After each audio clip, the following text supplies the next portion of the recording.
என்னது பார்த்துட்டு இருக்க? ஒரே ஒரு டவுட் ப்ரோ. என்ன டவுட்? அந்த மரத்துக்கு பேர் பனை மரம், அதுல ஏன் பழம் காய்க்க மாட்டேங்குது? அது பனை மரம் இல்லை, பனை மரம். அப்படியா?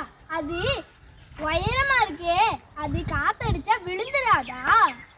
ஒரு வாரம் புயல் அடிச்சாலும் பனை மரம் சாயும். அப்படியா? அதுல நம்மளுக்கு என்ன நன்மை? அதிகபட்ச தூக்கணாங்குருவிகளுக்கு வீடா இருக்குது.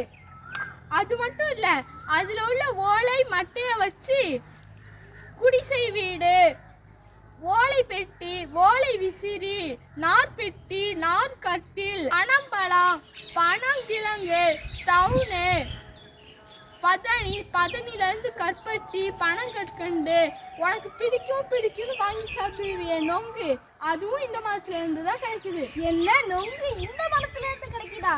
ஆமா, அது மட்டும் இல்ல, இந்த மரம் தான் நம்ம தமிழ்நாட்டோட சின்னம்.